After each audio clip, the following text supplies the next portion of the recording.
10x your service design offering with Smaply. Take 20% off any order with This Is HCD 20 off. Let's superpower you and your design team's potential. Sign up at smaply.app. Enjoy the episode from your friends at Smaply, helping support This Is HCD podcast. Dr. Melvin Vopson is a truly fascinating character and deep thinker. A physicist, he is the proposer of the mass energy information equivalence principle, has identified a technological singularity called the Information Catastrophe, and has discovered the second law of information dynamics. Melvin is the co-founder and chief scientific officer of the world's first Information Physics Institute. His current scientific interests revolve around theoretical and experimental studies involving all aspects of information physics. I started by asking Melvin about his theory that information has its own weight, a weight independent of the device it is stored on. I guess you are referring to my 2019 article entitled Mass Energy Information Equivalence Principle. And in that paper, I proposed what we call now the fifth state of matter as being information itself. And this is based on the hypothesis that information would have a finite non-zero mass at rest when is in equilibrium and when is storing information. Where is this idea coming from, essentially, and what are the basis to formulate this principle? It kind of goes back to 1960s, the emergence of digital technologies, digital information, digital data storage, and the work of Landauer, who was essentially the first, Brillouin proposed in maybe I'm wrong, but I think it was 1951 or 1953, and in 1961 that was followed up by Landauer in very similar studies. But this idea is known as Landauer principle, and it states that information is physical. And how Landauer concluded this, he took a look at computational processes and computational technologies and realized that these are part of the universe. They are made of matter, they are made of atoms like everything else, and they are part of the universe. And they should be subjected to the same laws as laws of physics, the laws of the universe, and including the laws of thermodynamics. So in thermodynamics, we know that a process that is irreversible must dissipate energy. So this irreversibility and energy dissipation go hand in hand. What Landauer did, he realized that logical irreversibility is the same as thermodynamic irreversibility. In other words, a logical computational process that is irreversible should behave like a thermodynamic irreversible process. And by irreversible process, I have a coffee in front of me now, is very hot.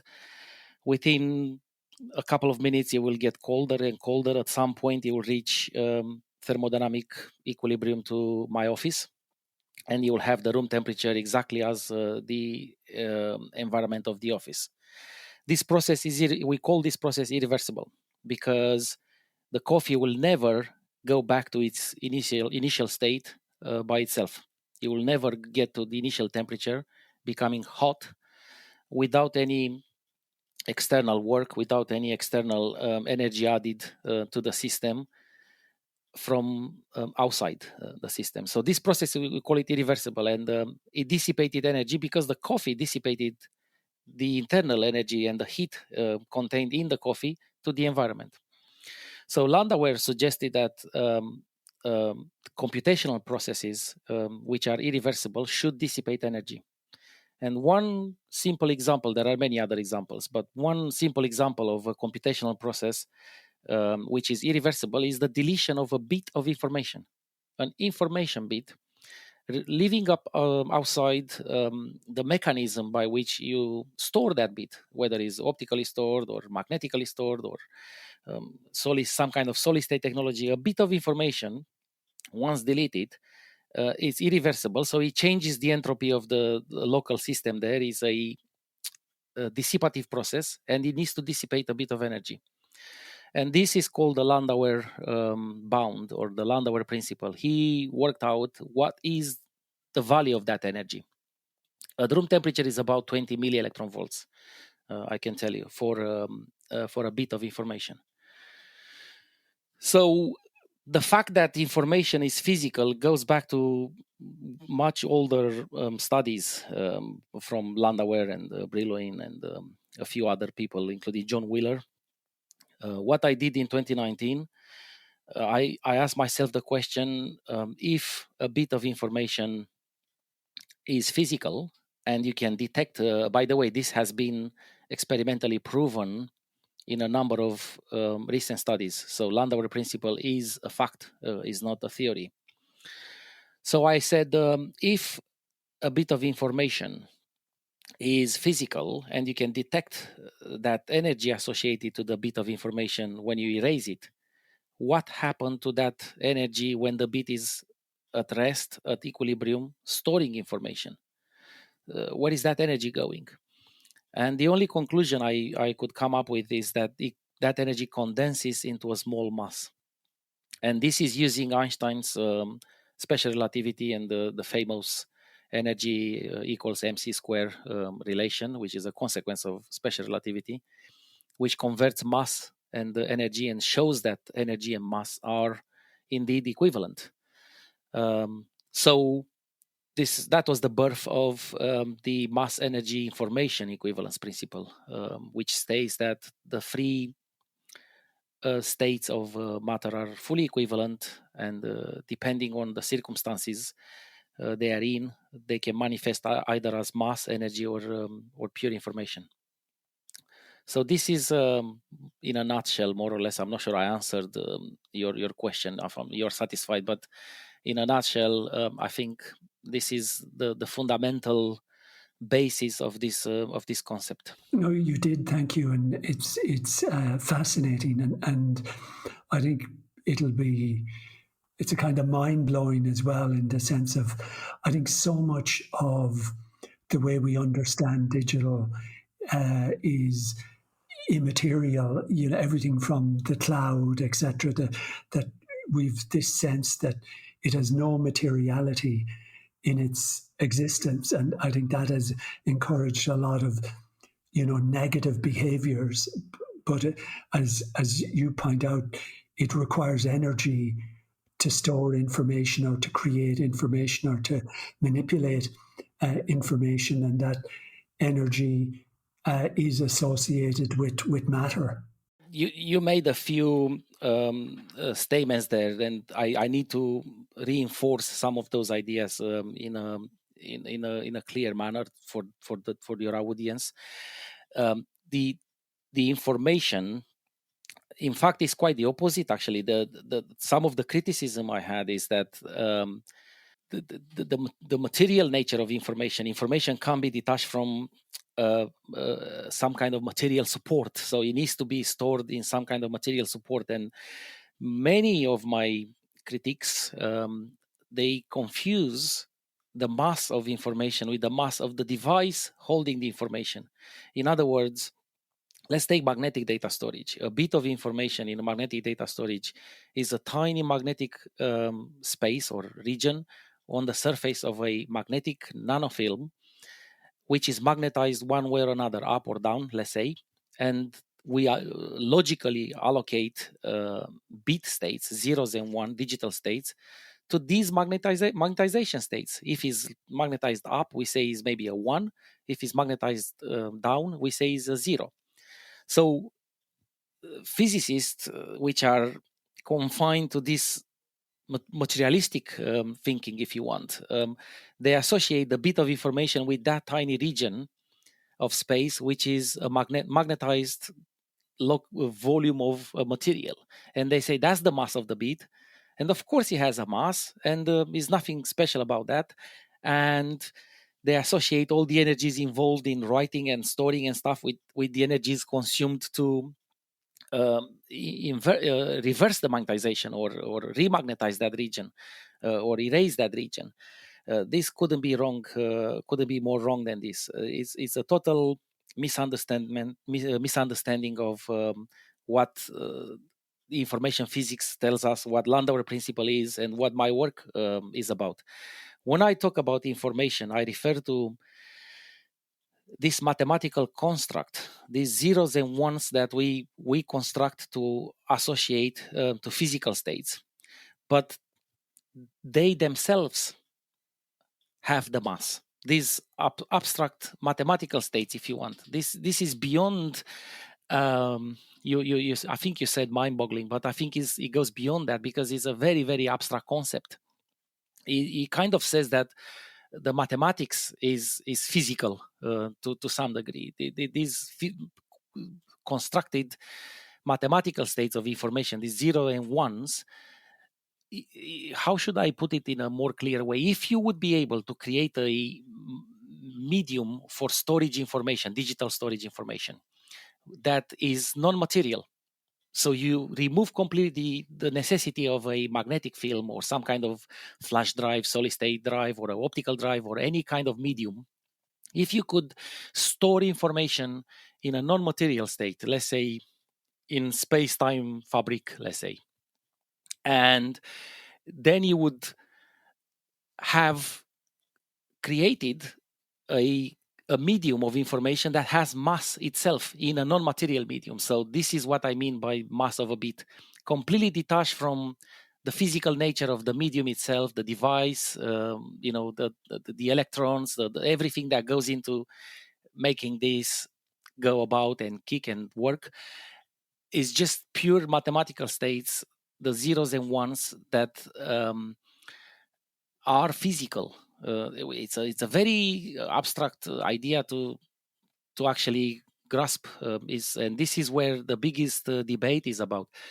Now, you mentioned the physicality of information, and the fact that it requires energies is true, but it's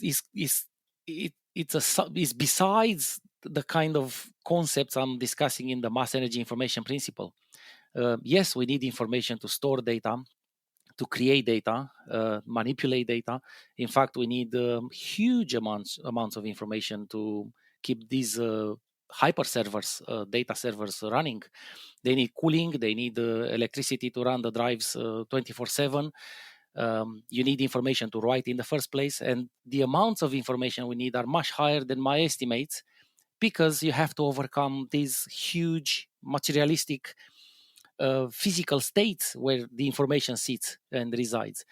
In my studies, I'm not even looking at that. I'm just interested in the pure mathematical states that have energy and information.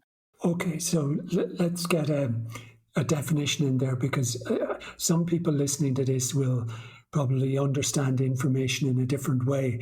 So in the dictionary, there's two definitions of information.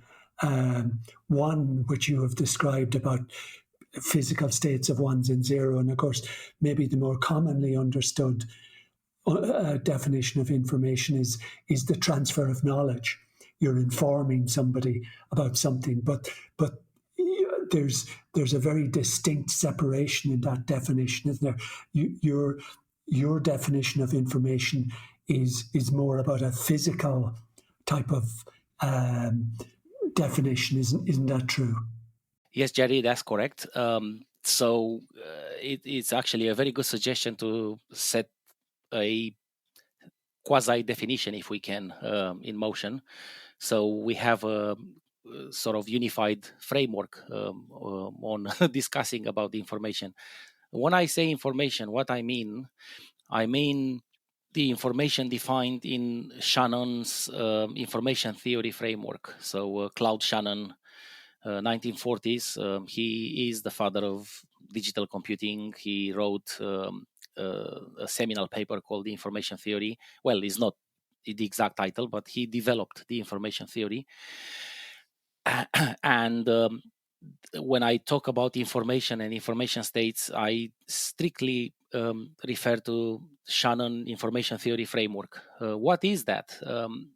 In Shannon's information theory framework, information is defined as a function, a mathematical function, which is linked to the probability of an event to occur or not, or how probable is an event to occur.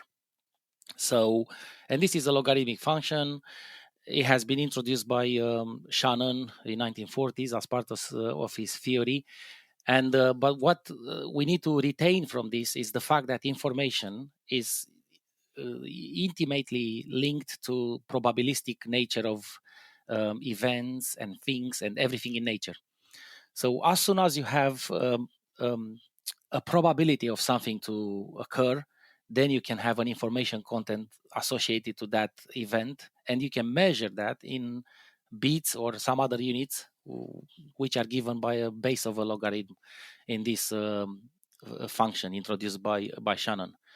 So, of course, information can mean different things in different contexts. You can link information to some degree to uncertainty of an event, because uncertainty is linked to the probability of the event. Is inversely proportional to the probability. So you can have variants of this definition. In my dictionary, I think I found a simple definition that is facts provided or learned about something, defining information, I mean. But in my studies, and when I refer to information, is simply this probabilistic nature of everything, and a mathematical function that measures the amount of information you need. You can extract from observing this event with a given probability. Now, this is the interesting bit. Now, the fact that you can define information like this, this is the highest level of defining, if you want, information, because from this you can redefine everything else in the same framework. So, taking digital information, for example, zeros and one. What do they mean? This is a digital. Let's take this podcast. You are recording this podcast, aren't you? So this podcast is going to be our voices, our conversation, everything we communicate here, which represents information projected from our brains, information that we learned, maybe something that we read in this moment. Everything that we say, it's some form of information through a different definition, let's say, as we ordinary people will understand it. It's information. You convert this information into another form of information, which is digital information. You just digitize everything by recording this onto some kind of digital data storage device. And then I can go beyond that. This is where I go beyond that. And I say, once you convert it to a digital state, the Shannon kicks in, and I can use Shannon information theory to look at the probabilistic nature of these digital bits and how they occur, and convert this message into a quantity called information in Shannon's information theory framework, and measure it in a specific quantity called the number of bits. So chances are, if we go half an hour or 1 hour, you are going to have probably a gigabyte of data or a few hundred megabytes of this podcast being recorded and converted into digital information, which can be measured through this concept of Shannon information theory and probabilistic nature in bits. So I guess what I'm trying to say is that everything can be redefined in this framework, everything. So this information of this podcast, we can measure it, you can measure it based on Shannon theory as information. It doesn't mean that it was an interesting podcast or boring, or it's not measuring, whether it was exciting or, or sad, or it's just measuring, it's a kind of ones and zeros and the quantity of those bits. This is a very good point you are raising there. In fact, it's a problem I have with the whole information theory. Information theory does not distinguish between random bit states or random information, or it cannot resolve the quality of information, should I say it. In other words, if you have, let's say, this podcast becomes 500 megabytes. If you have 500 megabytes of data, which results into no message whatsoever, in nothing, when you read out, is completely gibberish, random characters that are being generated, making up 500 megabytes, that amount of information will weight or will have an identical energy content to 500 megabytes of information that can contain maybe the secret of Kennedy assassination, or the secret of what is dark matter, or as you said, feelings and emotions, or very exciting things. The quality of information is not captured in this framework, in this information theory. You cannot tell whether it's good, whether it's bad, what's the quality, which one is better than the other. It's just a volume, if you want, or a quantity measured in bits. And I do have a problem with this. I wish I would know how to maybe improve the theory a bit, or maybe add something to it to maybe solve this. And then the difference, what is the difference between information and data? Not very different. I think I found an example somewhere. If I don't remember where I read this, it might be on an article, but the question was posted there, and this was the explanation, which I don't entirely agree with that, but roughly it goes like this. If you have, let's say, a McDonald's, and somebody sits in a corner and records how many people enter McDonald's to buy a burger in a given day, and records this information in a database. Okay, that is data. Okay, we call this data, so it records the data. But if the same person goes on and starts doing some statistical analysis on that data set, by looking at the gender distribution, for example, how many male, female, or how many by group age, for example, or by hair color, doing some kind of analysis and creating probabilities of occurring of a specific group age, or gender base, or looks, if you want, skin color, or other things, that becomes information. The moment you start processing the data into this probabilistic approach, implying the Shannon's functions and the information theory, I would say that becomes information, and you use the data to produce information. However, to me, the data and information are the same thing. They converge to the same thing when you get down to this probabilistic approach within the Shannon information theory framework. In other words, any information on a hard disk drive or a memory device, which is digital, we need to distinguish here between analog information and digital information. The analog information can be reduced to digital states by digitizing. Let's say you take a piece of paper, write your name, you write Gerry on the paper, and that is analog information. You can put your phone number as well. Did you change the entropy of that paper and stuff? Yes, you did, but it's not quite.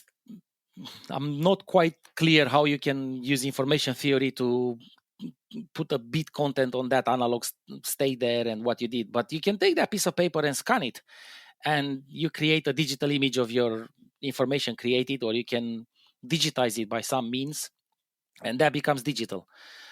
So to me, any data that is digitized, it qualifies for this Shannon information theory definition of information in terms of probabilistic nature, in terms of the Shannon's function, measuring in bits of information, the content and everything else. But you can actually do this on any physical process, on any aspect of our everyday life where you can define probabilities. You can actually use that framework on anything. So it kind of everything converges to, which is maybe why John Wheeler suggested that the whole universe emerges from information within the universe, and including the matter and space-time. It's a very powerful idea.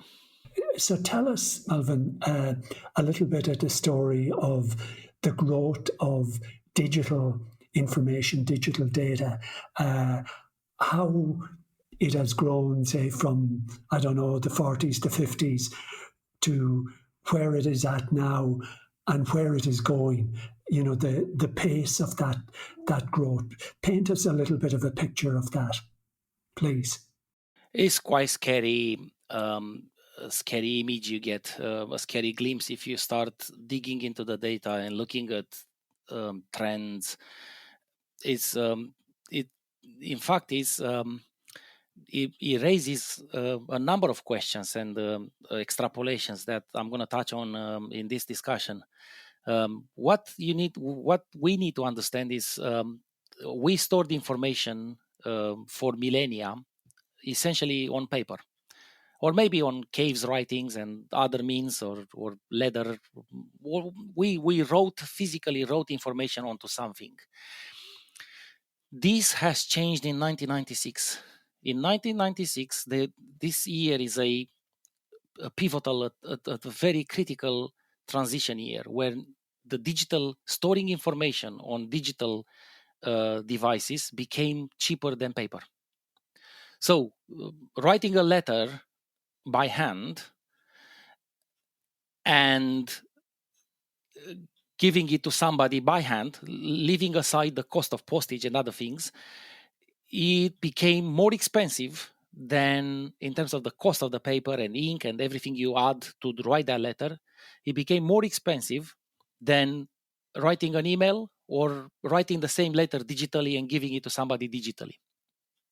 It goes back to the gigabyte per dollar cost and the cost of paper and the cost of physical things. And in 1996, digital information became cheaper than paper for storing data.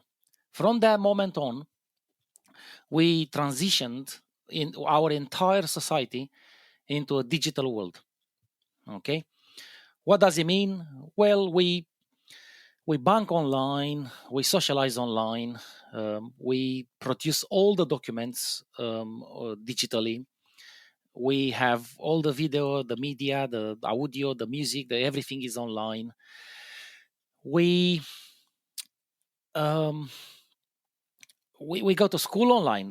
That was highly visible during the pandemic when everything moved online. All the meetings, all the teaching and the educational processes moved online. We do assessing online, exams online. Everything moved to a digital world, a digital economy, if you want. And I have some numbers.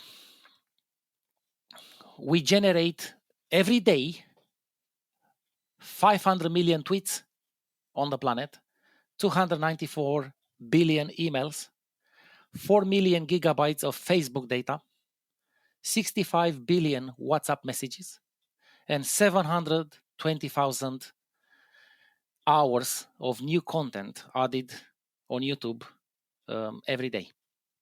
And there is no end to this. There is no limit, because nobody wants to delete any data.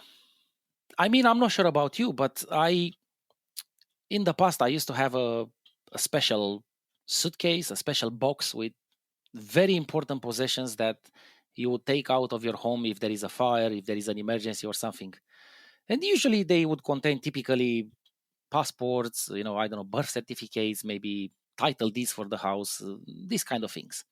Maybe some family jewelries or some personal items. I still have that suitcase, but in it, I still have the passports and other things, but I have a 2 terabyte digital data storage device where I keep all our family photos, all our family movies, all our important documents, everything is digitized, even old photos from past years in our family tree and everything. They've been digitized. I scan everything. I have them digital, and I keep them on a hard disk drive.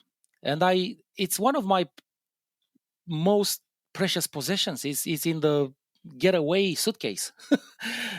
So I'm not sure how what your readers value most, but this is what I would take when I go somewhere. And guess what? I keep copies of this just in case there is a malfunction of the device. I don't want to lose this data. And nobody wants to delete anything. Nobody wants to lose the data. And I said to you that in 1996, paper became more expensive to store information than digital data. That is one aspect only. The fact that to copy something from the paper, it needs a printing machine, or it needs somebody to physically handwrite information.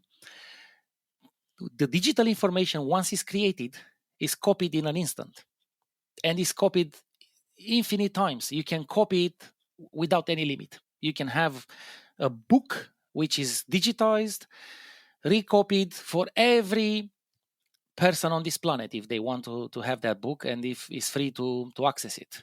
There is no limit to that. So in other words, the information creation and the storage has accelerated to levels that nobody is seriously looking at this. Where do we put all this stuff, and how much it costs to do it, and how long can we do this for? So the answer is the reason we are doing this is because information is so valuable to individuals, but also to corporations, and it became a commodity. If you look at the business model of companies like the big tech, the big giants like Google, Facebook, Instagram, and all these guys, YouTube, they are the leading corporations on the planet today.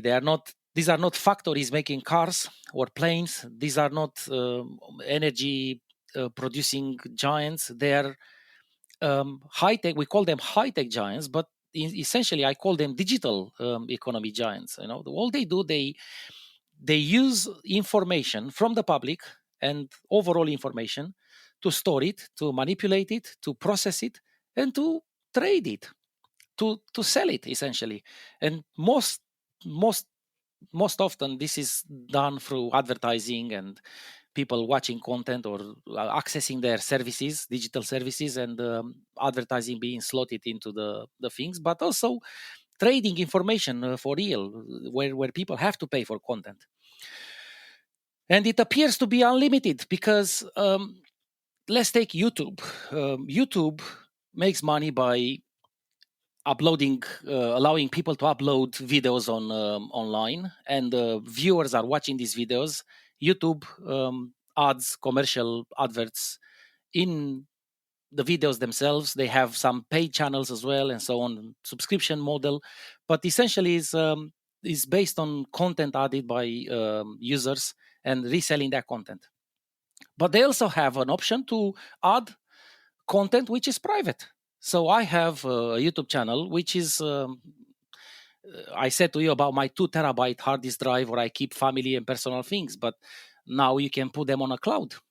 You don't need to even have this physical device at home. You can, if you don't have super private files and super confidential files, which are not entirely safe on the cloud, you can put them on a cloud. You can upload them somewhere. So I have some of our family videos uploaded to a channel.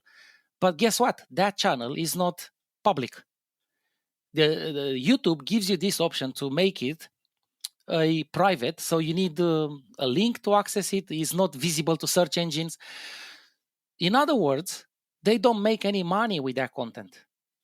But in the same time, I can upload unlimited. They never asked me to pay anything. They never told me you have a limit of that many gigabytes. You exceed that limit, you cannot upload anything. I can upload unlimited amounts, and this free, and they don't make any money with that. So there is a problem here because there is a cost associated to storing this information and keeping the servers running, they it's stratospheric. It's incredible how much energy it needs. So I predict there will be a moment of reckoning where all these digital services and things, they will become more or less commodities from the two ends, the user end and the giant high-tech end. In other words, we will not be able to do these things for free indefinitely for too long. There will be some kind of cost associated to storing information and all these digital services at some point in the future, because the growth is so stratospheric, it's unsustainable. And I have some numbers. In 2020 we created 59 zettabytes of information. Okay, the whole year. This is 59 trillion gigabytes, to give you a number.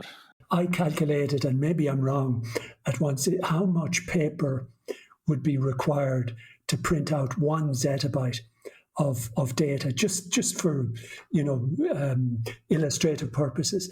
And I estimated, based on my calculations, looking at how much paper you'd get from a single tree, I estimated that you'd need 20 trillion trees for just 1 zettabyte.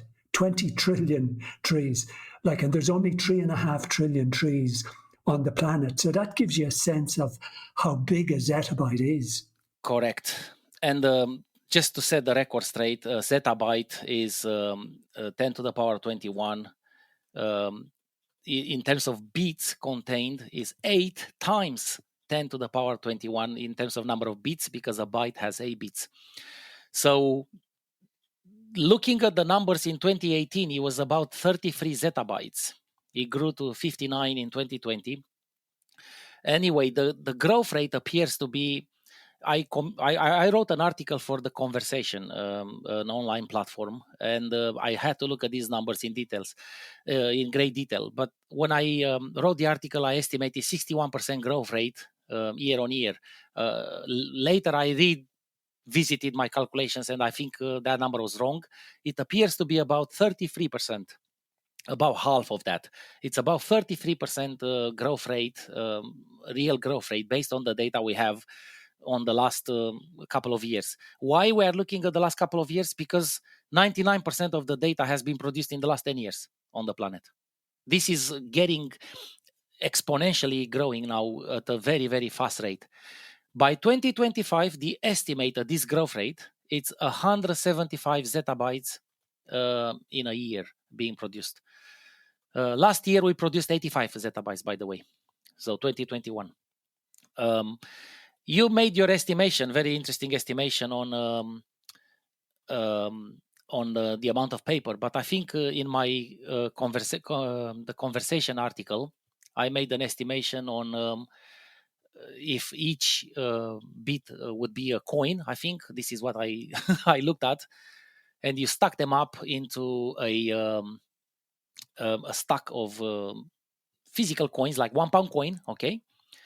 I said how high this stack will take you, and it turns out that taking 3 millimeter thickness of a coin, a zettabyte will make up a stack of coins that will be 2,550 light years. To give you an idea, it will take you so the distance from here to the moon is 1 second in light years. The distance to the sun, I think, is, if I'm not wrong, is 8 minutes in light years. In other words, the light travels in 8 minutes from the sun. 2,550 light years will take us to the nearest star system, Alpha Centauri, 600 times. So the stack of coins of 1 zettabyte will take you to Alpha Centauri 600 times back and forth. And that's just 1 zettabyte. That 1 zettabyte, today we are making 59 times that amount every year. Okay, so just to set the record, it gives some numbers, so our listeners can relate to some physical objects, like you did your paper estimate. This is another estimate. So then in 2020, I took a look. My interest in following up on the 2019 article, I made some interesting extrapolations there, linking information to dark matter and the fifth state of matter and so on. So I became interested in this aspect, and I wanted to calculate an information content, a possible information content per elementary particles or per matter itself, by looking at the matter in a similar way to biological matter, and the information content in the matter itself being similar to the DNA of biological systems. And in this study, I came up with something, and that something was so confusing that I said, that can't be right, because if I take our planet and I calculate how much information content would be in the whole body mass of the planet, including oceans and everything in it and everything on it and the atmosphere, I came up with some numbers, and they were not too far off from our uncertainty in defining the mass of the planet in the first place. So I relaxed a little bit when I saw that, because initially I thought I found a total fallacy, some kind of non-physical answer, which will to some degree invalidate everything I've done previously, but it didn't.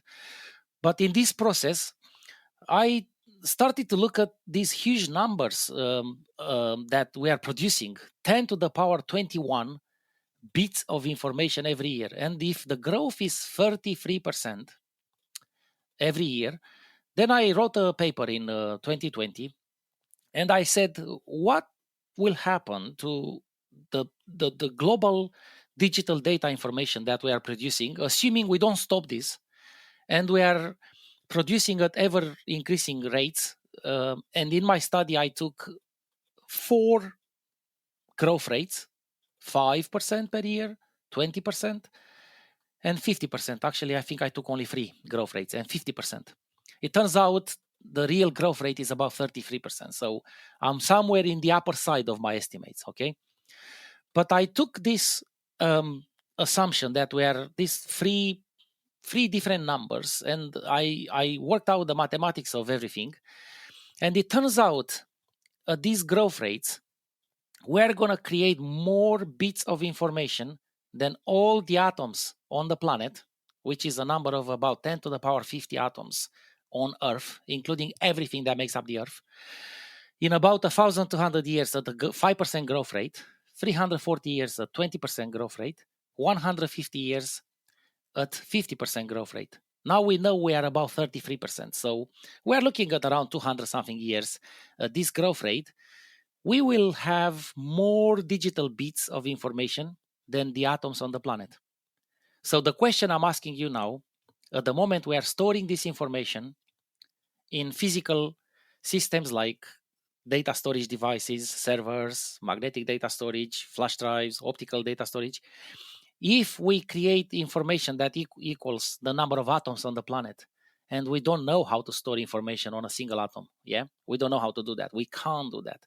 At the moment, we use thousands of atoms per bit, thousands, tens of thousands. Where is going to go that information, and how we are going to mitigate this? How we are going to sustain this?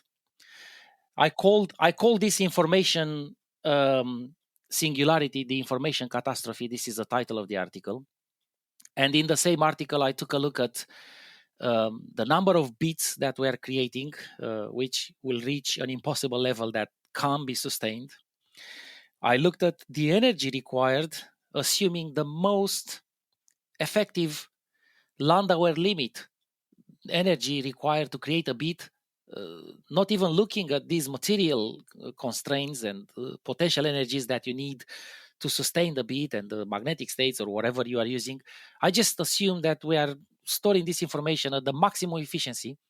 We're going to run out of power in about 100 years. All the power that we use on the planet today is about 18, 19 terawatts to run the planet. And I mean transportation, heating, cooling, illuminations, all the electricity, all the industries, everything we are using, internet and everything, computations, everything we do on the planet, it's about, let's say, 19 terawatts today. In about 110 years, the digital information itself will overtake all this power requirement, will be eaten out by the digital information itself, which is another component of this information catastrophe. In the same study, I took a look at assuming my mass energy information principle, equivalence principle is correct, and assuming information has indeed mass and we are creating so much of it, it works out that in a few hundred years, I don't have the numbers in front of me, but it's a not very far distant future. Let's put it like this: if my principle is correct, we're gonna half the mass of the planet will be made up of digital bits. Okay, this is how scary it is today. Today, the mass of all the information that we created on the planet, in total, not in 1 year, in total, everything created in the past and up to this point today, digital information, it's only about the mass of one E. coli bacteria. Just to give you an idea. So you take a bacteria, you measure the mass of that bacteria, and I had the mass of that. I can give you if I can grab this information in a second, I can give you the mass. So this would be 23 10 times 10 to the power minus 17 kilograms. So you are talking about 10 to the minus 17 kilograms. It's billions, thousands of billions smaller than a gram. In other words, it's a bacteria, the mass of bacteria. That is the mass of information, of all the information on the planet today. But the growth we are projecting here, it will reach some incredible levels that will make up to half the mass of the planet will be digital information. Which is extraordinary. And I think that by 2030, we will beginning to become much more aware of this growth. And like it'll be long before 100 years that it'll actually have a serious impact on societies and economies. Like I think in the next 10 years, even with the growth rates, we'll begin to become aware of this major cost of storing information and storing data. Well, I call this the invisible crisis, to be honest, in some of my interviews and articles. And you mentioned in Ireland the data servers consuming so much power. I have some numbers here. I mean, the largest in the world today is called the Citadel, and this is located in Reno, Nevada. It occupies 7.2 million square feet, and it needs 815 megawatts power to run. Okay. On the planet, we have 600 today hyperscale data centers. Okay, these are only data servers that have more than 500 servers, if you want, like it's hyperscale data servers, so very large ones. Okay, 600, and we are building 100 new ones every year. No, every 2 years. I'm sorry, every 2 years we have 100 new data servers every 2 years. 2 years. These are the numbers. In terms of this moment of reckoning, this becoming unsustainable, I think it's already happening to some degree. I want to tell a short story now. At the University of Portsmouth, we have a lot of our teaching activities occurring. Well, teaching materials and some of the activities and everything, they are kept on a platform called Moodle. It's an online platform for teaching, learning, and education. It's very powerful. And I am serving in a number of committees. One of them is the ethics committee at the university. And the last meeting we had, it was a discussion about all the ethics forms and ethics applications and all the reviews that we are doing and everything that is happening. They are being stored on this Moodle server. And guess what? This is run by Google. So university works with Google to provide the storage, the cloud, everything. We even have Google email is port.ac.uk, but it runs on Google email platform. And we've been told at that committee meeting that we can no longer store indefinite amounts of information on this ethics committee Moodle server, because there are caps and limits now to the amount of information we can store. It's simply too much, and Google is already imposing some kind of limits, or you have to pay something extra in order to add content. And it's a very simple explanation. They don't make any money with this. It goes back to those videos I mentioned to you on YouTube, which I keep private. I only watch those videos. There is no advertising revenue. There is no benefit to Google, and yet I can upload continuously, and there is no limit, no cap how much I can upload there. But there is a cost to the company for keeping them there. So this is going to come to an end. It will be a cost to us at some point. I don't think it's sustainable. And this information catastrophe is just a metaphor, a scientific metaphor, if you want. It's a singularity, sort of like that will never be reached, because the market forces are going to balance out these technological developments, and things will reach an equilibrium. They cannot continue. They cannot continue. Here's another element of all that. I've worked for almost 30 years in the internet, since 1994 space. And what I noticed in working with large websites or large intranets or data environments was massive quantities of waste. Here's one study that I came across recently, and it said only 5% of data is accessed again 3 months after it's first stored. And I could give you multiple other quotes which talk about 90% of data unused. Like we talked about photographs earlier. In 2020, we took 1.4 trillion photos. 1.4 trillion photos just in 1 year. So more photos in 2020 than in the 20th century. And the vast majority of those are not being accessed. You said about we never delete. And so much of what we don't delete is actually crap. And that if this apocalypse keeps going, or catastrophe in the sense, we're actually, in my understanding, we don't have data centers, we have data dumps. We are creating and storing massive quantities of data that has little or no value. I couldn't agree more. It's almost insane. We talk about climate change or food crisis and energy crisis, but this is something we are doing, sleepwalking into this crisis to some degree. I see it like it's almost invisible. Nobody at that committee meeting. In fact, there was an academic who said, "I thought we can upload infinite amounts to this server. There is no limit," and that was a physics academic. So how can you even make a statement like this? That nothing is infinite. Nothing is infinite. Everything is finite on our planet. Universe is infinite, but we have a finite, quantity of everything, and information is one of them.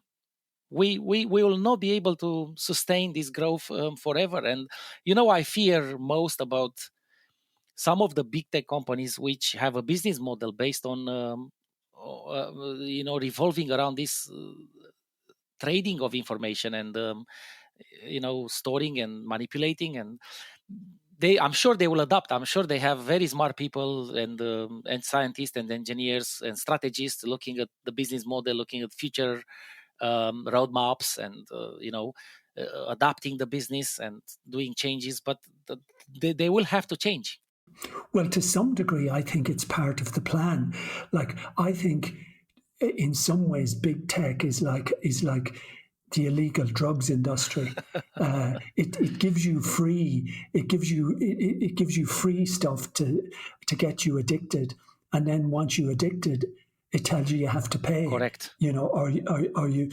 So now in your ethics committee, it's not going to be easy to shift all that out of Google, so Google now and also that Google has access to your ethics discussions is even more scary and I think we don't recognize that either, that we are storing private information on a cloud, which is not private. Exactly. Is not private. Which is not, and which is that very cloud is based, one of its core business models is based on the manipulation of us to sell us to advertisers. So they want our private information so that they can get a deeper map of who we are, so that they can sell us more stuff that'll destroy the planet even faster. So we're kind of, data has become, even the 5% that's used, a lot of that use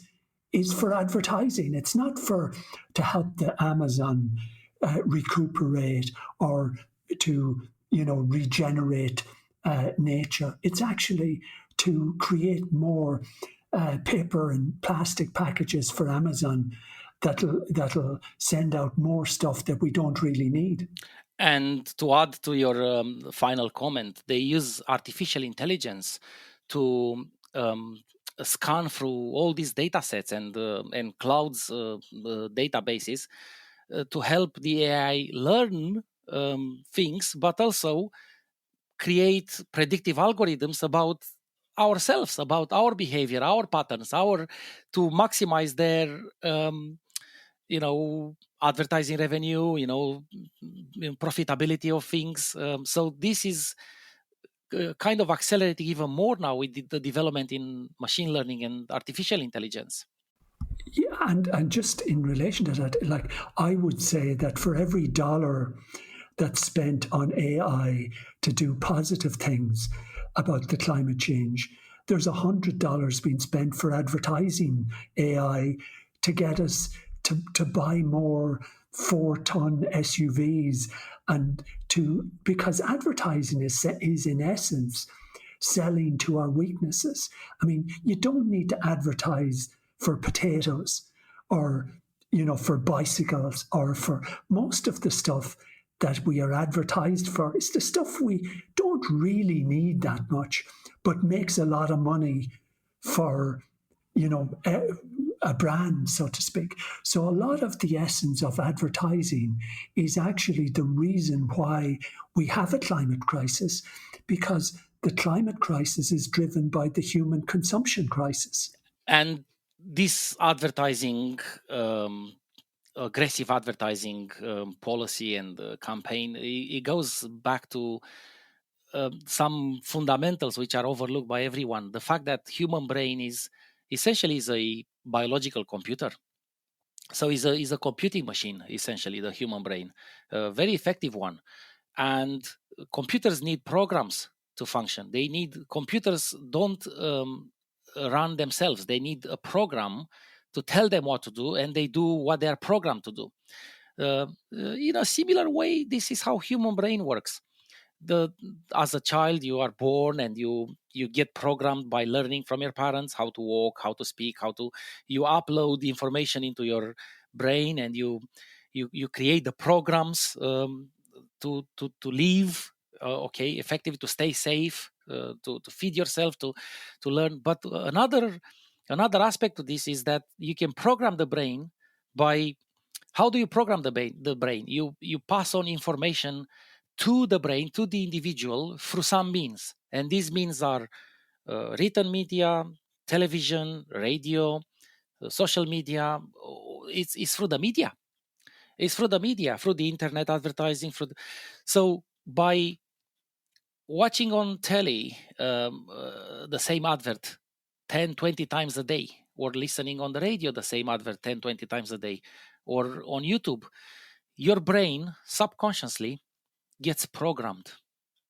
You program people's minds through various means, and one of them is this advertising. It's just information projected into the brain, and the brain registers this in a subconscious. You're not even thinking about this.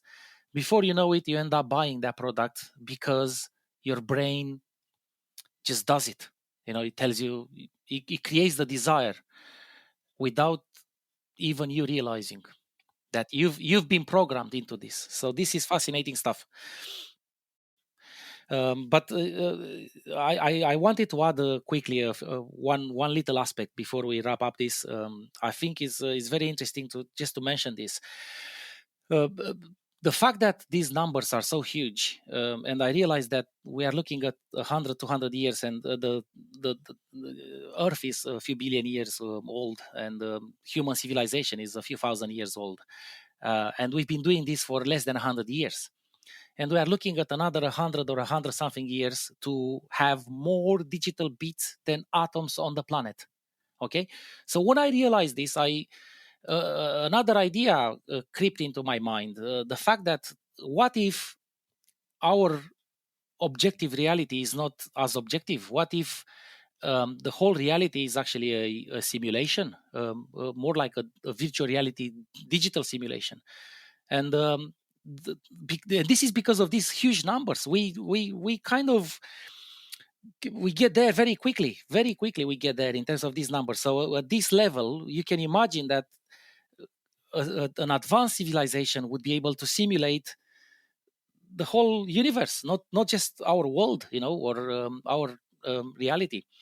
And I'm not the only one thinking like this. It's a huge community of people out there thinking that our reality is not what we think, and there are too many unknowns, and a simulation hypothesis is a very viable scientific option. And there are serious academics looking at this from philosophical, scientific angle, from all sorts of aspects. And I'm pleased to tell you that in 2022, I published, my interest is to resolve some of these things, not only from a theoretical fundamental physics angle, but also to add validity by experimenting and putting these ideas to test.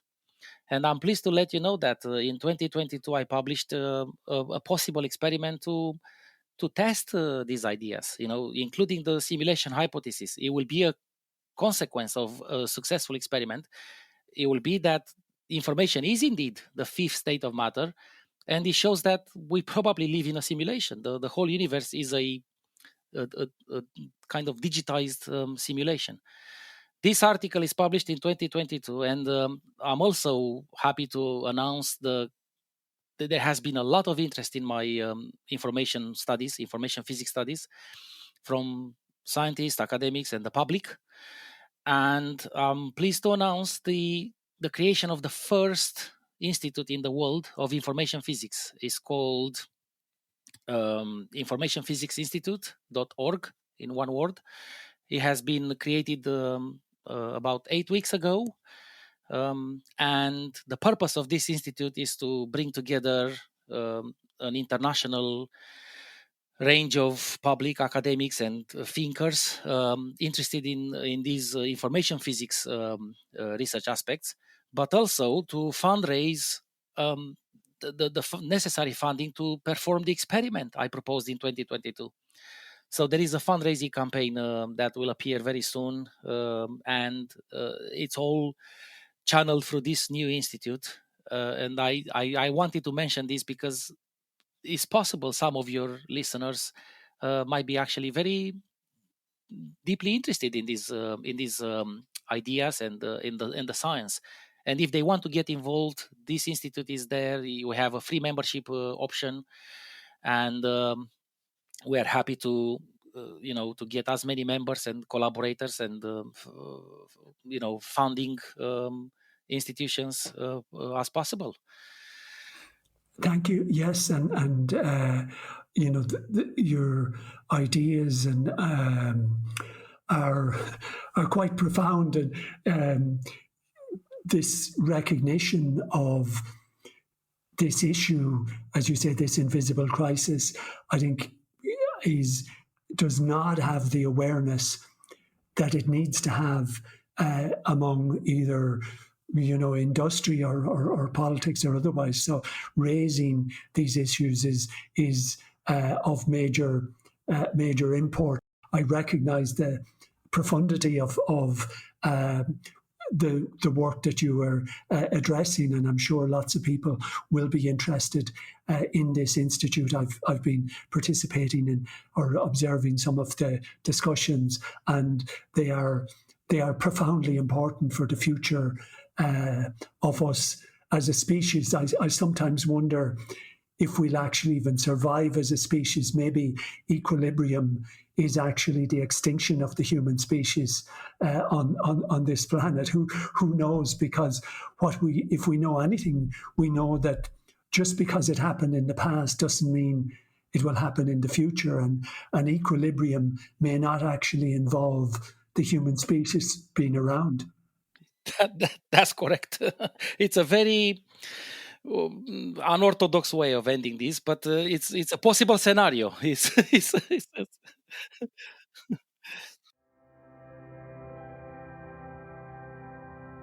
you're interested in these sorts of ideas, please check out my book, Worldwide Waste, at gerrymcgovern.com. To hear other interesting podcasts, please visit thisishcd.com.